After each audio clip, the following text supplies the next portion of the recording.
Hey guys, Aquaponic gardener here in Queensland, Australia.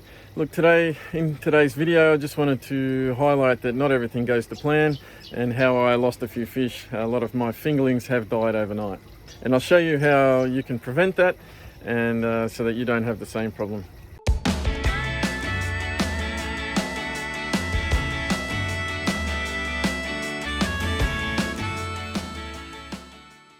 Hey guys, good morning. It's pretty overcast day here in Cairns, but I've got a bit of sad news here. I just had a quick look in my fish tank and I just started to feed the fish, and normally they're so energetic and so happy, but this morning, just looking at the fish, they didn't really come up. They were a bit skittish, wasn't sure what was going on.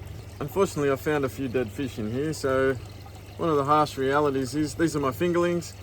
And unfortunately, one of the harsh realities is fish do die. There's not much you can do about it when they do die, but there's a lot you can do to prevent it from happening. So the first thing that we need to do is just have a look in there and just see if there's anything else going on. And I can see one more fish that's on its side and struggling. So there must be an issue. So I can't see anything visually on top of the surface of the water. There's no visual cues to tell me that there's any oil or any sort of sun cream. Sometimes you can introduce sun cream, especially me with fair skin.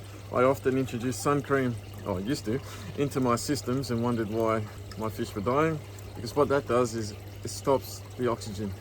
So do I have another oxygen problem? Well, no. You can see I do have oxygen working. You can see I've got aerators, I've got gravity fed water systems here. So I do have a lot of oxygen. It's not an oxygen problem. It must be a pH problem. The water is clear, the fish are just slow, that's all. And the larger fish as well are quite slow. So it's not just the fingerlings. So if it's too bad, that the larger fish will be the first to die. Whereas I've got 3 dead small fingerlings here. So first thing we do, I always do, is I'll just wash out the test tube. Now this is an API freshwater test kit, so it's always important too to wash the cap. Now a lot of people don't do that. You don't want to put your thumb over the top because you might have any sort of chemical on your thumb, and there could be some sort of residue as well in the lid. So always wash the lid out, always wash the test tube, fill it up to that mark on the kit there, just to get it right. Give it a good shake of the pH. Now you can test all the water parameters, but I'm just going to test the pH here as a first indicator. And let's put in 3 drops. It tells you very simply on the packet, what to do, on the bottle rather. 3 drops. Now I can see already that this is very acidic, so let's just shake it a little bit too. Now it's not neutral. It's not green, it should be green. It's slightly less than green, so the pH is a little bit low. Now we've had a lot of rain up here, so I'm not surprised, because a lot of rain does wash out a lot of the nutrients out of the water column. So that's not exactly what we want. So what do? We need to add some bicarb soda. That's the quickest and easiest and cheapest way to raise the pH. So, I mean, this is what costs $2. Alright, so I've already got some in this container here, and what I typically do is just mix it in an ice cream container like so. I'll just get my hand in there and just crush up all the hard bits. A bit hard to see, but you'll get all these sort of crusty bits. You just want to swish it around. Now it depends how much water you've actually got in your system. If you've just got a very small system, you won't need as much as me. Now there's no real hard and fast rule, just add a little bit each time. And when I say add a little bit, I just mean, just give it a bit of a swirl. Now I'm going to add a little bit extra water in here, and what I'll do is I'll go into different sections of my system. Now I've got about 8 or so thousand litres, so in my case, I need to add more than if you had a 1,000 litre system. But just as an example, if I was just to get a little bit of bicarb soda on my finger, see now I'm actually doing what I said don't do, but I'm doing it to demonstrate. So if I had something on my finger here, and then I shook this test tube, look what happens. It goes very, very, very alkaline. So if that was the water quality today, I would have to add vinegar, and that will lower the pH, or lime. So you don't want anything like that, but it just goes to demonstrate, anything on your finger can trigger a reaction. So you really want it to be neutral at all times. But if there is heavy rain for a period of a few days, then like here in the tropics, you can guarantee that your system will plummet in pH, and that's what's happened. We've had cyclones. We've had this is a wet season for us. We're just coming out of the wet season, so that's what's going on. I've lost 3 fish, and I can see another one on the bottom there, which I'll fish out. I'm not sure if I can show you, but let me see. You can see I've got one more fingerling on the bottom there, and the fish, although they are moving around, they're nowhere near as happy as they normally are. Nowhere near as happy. So what I'll go ahead and do now is I'll just add a little bit more, just take you on a little journey here. As you can see behind me, everything's growing pretty well regardless. Even though I had a bit of a pH problem, you can see that all these lettuces and what else have I got here? And the celeries are growing quite well, and they're not really impacted. So what I normally do is just tip it. I'll just tip some into this bed, why not? Tip a little bit into there, and that's just whoops. I'll just shake it up a bit because it's a bit stirred up in the bottom. And oh, look at my eggplants, by the way. Now these eggplants are only maybe 4 weeks old, believe it or not, and they're pretty big compared to my hand. So what I'll do is I'll just add a bit into my gravel bed, and there's still a bit of swishing to do in the bottom here. Oops. And I'll just put it in the sump tank down here. Now you don't want to put too much in at once. So what I'll do is I'll come back in an hour, and I'll just check the pH again. And it might be neutral, it might not. I suspect I need a bit more actually, because this is quite a big system. So hopefully that'll help you with your journey. Don't get discouraged if you lose a couple of fish. Just check the pH just straight away. And what do you do with the dead fish? Well, I feed them to my chickens, and I just did that. I should have turned the camera on, but I just fed the fish to the chickens, and they're just following me everywhere.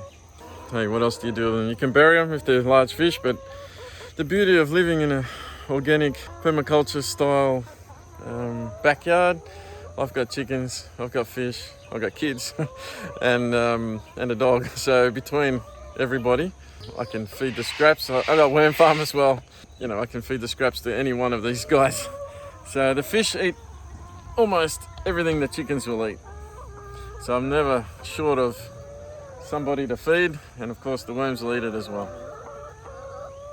So I encourage you to get a few chickens too. Well, it's just get the eggs. It's great. Okay, so it's been a few hours, and it's actually midday now, and I just wanted to quickly check my pH, but straight away I can see all my fish. If you have a quick look in here, look, I can see one dead fish in the bottom there, but other than that, all the other guys look pretty happy in here. They're all swimming around pretty freely. If I have a look through the glass here, and I need to clean the glass, but you can see that they're swimming around pretty happy. There is one casualty only on the bottom, but everybody else seems to be fine. So, looks like my pH seems to be accurate and seems to be okay. So what I'll do now is just check the pH with camera in hand. So, got our water. Let's get it to that line. I'll just give it a quick shake again. Give it 3 drops with the pH 2, 3, and I can see straight away that we've got a different colour. So let's have a look here. Alright, so that's what it is now, and that's what it was this morning, and that's just with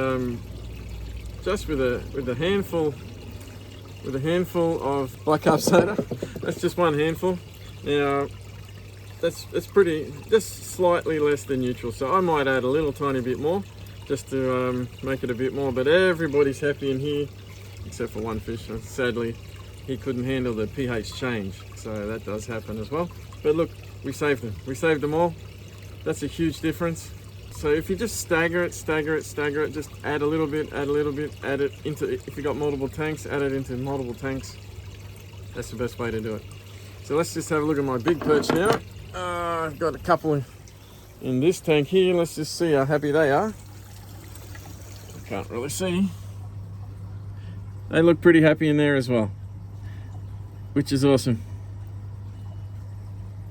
No problems whatsoever. Okay, so I'm gonna feed them all now because I haven't fed them yet because of this issue. So I didn't want to feed them because if you do and the pH is not right, they're just not gonna eat it and it'll foul the water. So let me just feed the fingerlings here.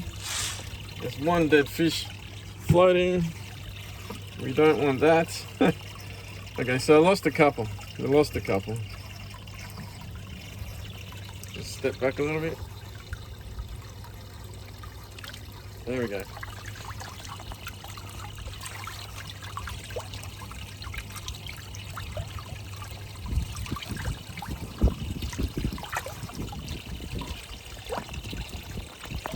So they all look pretty happy jumping around like that. They're just a little bit scared of me, but for some reason. But look, they're happy. Success, we did it. So just check your pH. As you can see behind me here, we've got our fingerlings. Just threw some feed in. They're going crazy. It's so good to see.